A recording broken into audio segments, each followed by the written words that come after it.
कैसे हो बच्चों? उम्मीद करता हूँ एकदम फर्स्ट क्लास हो गए। बच्चों आज हम बात करेंगे सर्कल की।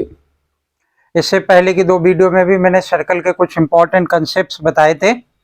आज इस वीडियो में मैं आपको बताऊंगा कि वो थ्योरम्स जो कि एसएससी में जो भी क्वेश्चन सर्कल के 2-4 आते हैं उनमें आपको जरूर हेल्प करेंगी ये थ्योरम्स को हिंदी में क्या कहते हैं? प्रमेय कहते हैं। ठीक है, यानी बे फंडामेंटल रूल्स हुआ करते हैं एक तरीके से ज्योमेट्री के, और ज्योमेट्री में सर्कल के। तो अगर अच्छा ज्योमेट्री के बच्चों क्या सिस्टम है कि आपको अगर कोई बेसिक कंसेप्ट नहीं आता तो क्वेश्चन आप रट नहीं सकते।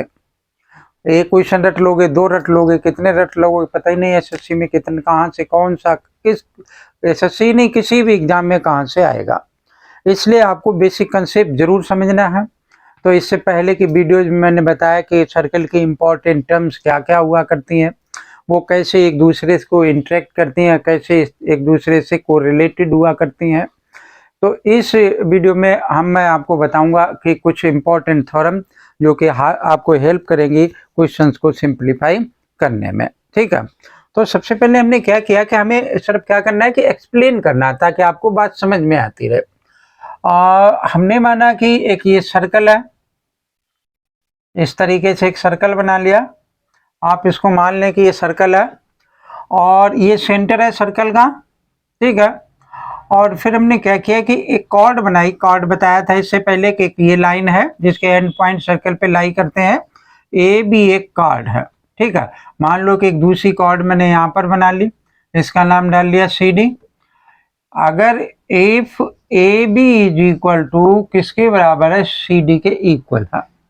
ठीक है, तो क्या होगा कि सेंटर पर जो एंगल बनाया गया है इस तरीके से, इस एंगल का नाम अगर x रखा हुआ है तो ये वाला भी जो दूसरा एंगल हमने ये बनाया है ये भी x ही होगा।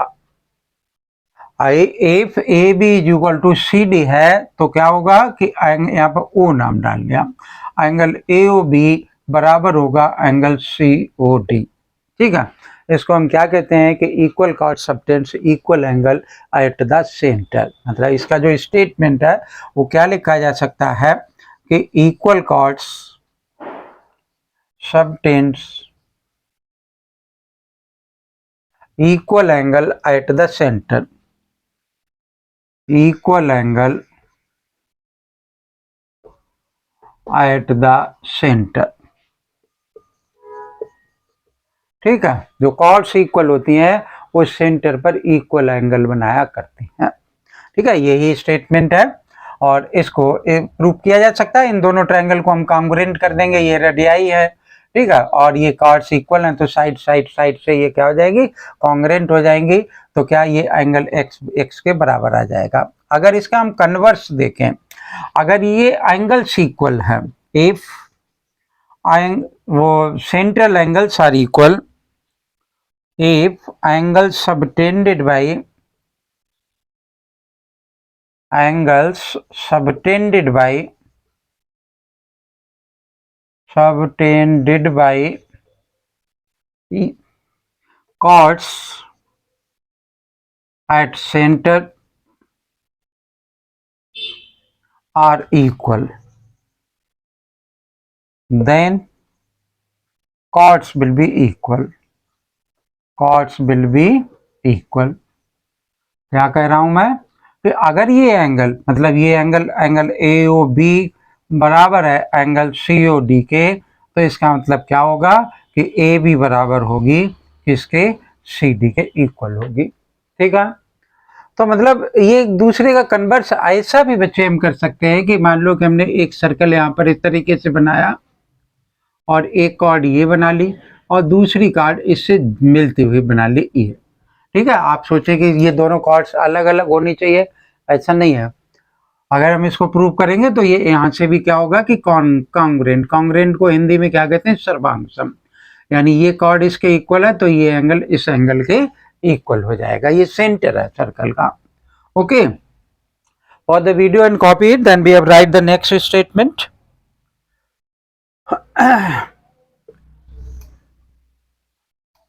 सेगमेंट हमने बताया था तो सेगमेंट में बच्चे आपको क्या बताया था कि सेगमेंट क्या होता है, माइनर सेगमेंट क्या होता है और मेजर सेगमेंट क्या होता है। तो मान लो कि हमने एक सर्कल फिर यहाँ पर बना लिया इस तरीके से, ये सर्कल बनाया और इसमें क्या किया कि ये एक सेगमेंट हो गया, एक ये सेगमेंट हो गया, ये नीचे वाला क्या हो गया, माइनर सेगमेंट हो गया, और ये ऊपर वाला हमारा क्या बन गया कि मेजर सेगमेंट बन गया। ठीक है, यानी दो पार्ट में सर्कल डिवाइड हो गया। किसने डिवाइड किया, एक कॉर्ड ने डिवाइड किया। ओके, अब देखो कि ये जो माइनर सेगमेंट है, यानी ये वाला माइनर सेगमेंट है, यहां लिख देता हूं कि ये माइनर सेगमेंट है, और ये ऊपर की तरफ जो बना हुआ है वो क्या है कि एक मेजर सेगमेंट है। कैसा सेगमेंट है, एक मेजर सेगमेंट है। तो यहां पर एक पॉइंट ले लिया और इस तरीके से ये एक एंगल बनाया, ये क्या बना, एक एंगल बना लिया। ये वाला एंगल क्या होगा, एक ऑब्ट्यूज एंगल होगा। और यहां पर कहीं पर भी हमने ऐसे इस तरीके से एंगल बनाया तो ये वाला एंगल क्या होगा, एक एक्यूट एंगल होगा। मतलब ये इसको हम क्या लिख लेंगे कि ये हमारा एक एक्यूट एंगल होगा, और ये एंगल क्या होगा, एक ऑब्ट्यूज एंगल होगा।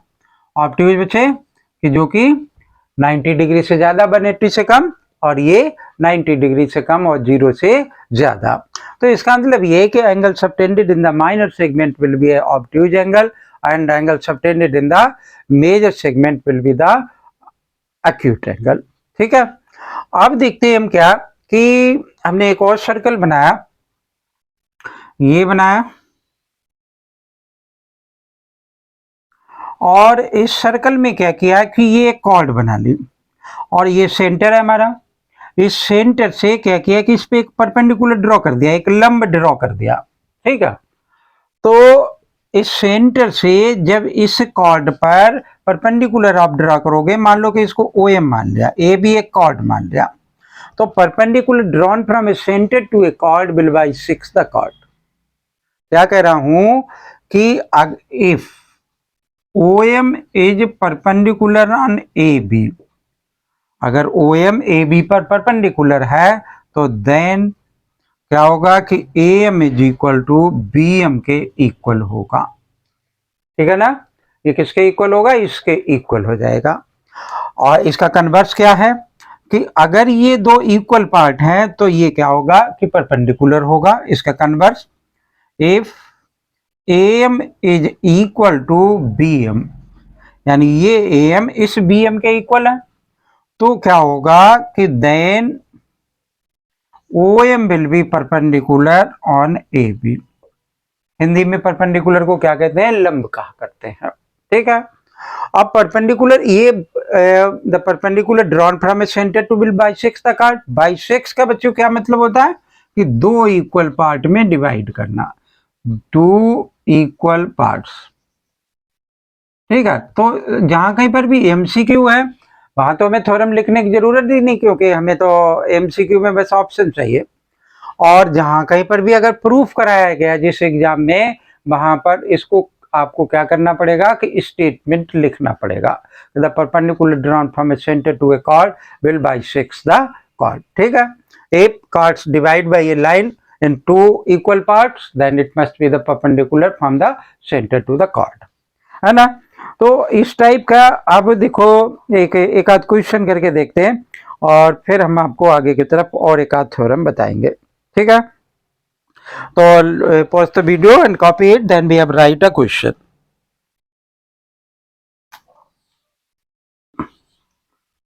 बच्चों ये थ्योरम जो है वो आपको जरूर करनी है, आपको बहुत हेल्प करेंगी। और ज्योमेट्री एक बहुत बड़ा पार्ट है ये। तो एक क्वेश्चन लिखते हैं और फिर आपको बताते हैं कि इनकी वैल्यू क्या होगी, कैसे आएगा ये।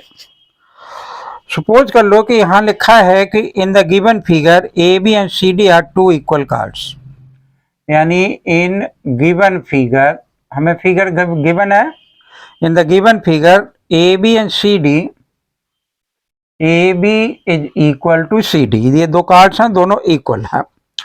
If angle O B A is equal to 55 degree then find the measure of, find measure of कौन सा एंगल है? COD। ठीक है, एक छोटा सा क्वेश्चन लिखा हमने, हालांकि इसका डायग्राम इसने हमें दे रखा है, नहीं दे रखा हो तो हम बना सकते हैं। ये सेंटर है, यहाँ से ये ऐसे डायमीटर इसने दे रखा, ये ज्वाइन है और एक ये ज्वाइन है, यहाँ से इसको मिलाया हुआ है और यहाँ से इसको मिलाया हुआ है। ये ABOC और D, ये एंगल हमें कितने डिग्री का दे रखा है? 55 डिग्री का दे रखा है। कितने डिग्री का है ये? 55 डिग्री का। धीरे धीरे, जैसे ये क्वेश्चन बहुत आसान सा है ना, और धीरे धीरे क्या होगा कि ये क्वेश्चन मुश्किल होते चले जाएंगे। तो अब देखो, ये एंगल 55 डिग्री का है और मेरे से क्या पूछ रहा है? Find the measure of COD। कहाँ है COD? ये अभी बताया आपको कि ए बी बराबर अगर कॉर्ड्स इक्वल होती हैं तो उनके द्वारा सर्कल पर सबटेंड एंगल भी इक्वल होते हैं। तो ए बी बराबर CD है, तो इसका मतलब इसको x मान लिया तो ये भी x होगा, क्योंकि angle subtended by equal chords at the centre are equal. तो ये दोनों इक्वल हो जाएंगे। अब ये 55 का है, तो एक ट्रायंगल में अगर दो साइडें बराबर है तो उनके एंगल्स भी बराबर हुआ करते हैं। तो OB बराबर OA है, चलो OA लिख लिया, OA is equal to OB, तो इसका मतलब ये एंगल इस एंगल के इक्वल हो जाएगा, यानी एंगल A बराबर हो जाएगा एंगल B, तो ये हो गया 55। तो ये कितने का बन गया? 55 का। अब angle sum property of the triangle से क्या होगा कि x की वैल्यू आ जाएगी। तो x की वैल्यू के लिए हम क्या कर सकते हैं कि इन ट्रायंगल OAB, ठीक है, angle AOB plus angle A plus angle B is equal to 180 degree by angle sum property of the triangle. तो एंगल AOB इज प्लस ये कितने का? 55 का, ये भी 55 का, ये 180 डिग्री हो गया। एंगल AOB बराबर कितने का हो गया? 55 प्लस 55 110। तो इसमें से माइनस कर दिया, कितना बन गया? ये दोनों का सम कितना हो गया? 110 हो गया, और 180 में से 110 को माइनस किया 70 का। आप देखो x, ये भी x है और ये भी x, तो हमारा क्या हो गया कि angle AOB is equal to angle COD is equal to 70 degree. तो इसकी वैल्यू कितनी आ जाएगी? 70 डिग्री की आ जाएगी, ठीक है ना। तो इस तरीके से ये क्वेश्चन हो जाएगा। तो अब ये जो थ्योरम थी, ये दो थ्योरम हमने बताई आपको, 2 या 3, उनके कन्वर्स बताए, ठीक है। तो इससे आगे की वीडियो में आपको क्या मिलेगा कि और आगे की थ्योरम्स मिलेगी, और फिर बहुत वैरायटी के मैं आपको क्वेश्चन कराऊंगा, वो क्वेश्चन कराऊंगा जो आपको लगेगा कि ये पेपर में आएंगे, ठीक है। वीडियो अगर अच्छी लगे तो जरूर लाइक करें, चैनल सब्सक्राइब नहीं कर रखा हो तो चैनल को सब्सक्राइब कर लें। थैंक यू, जय हिंद।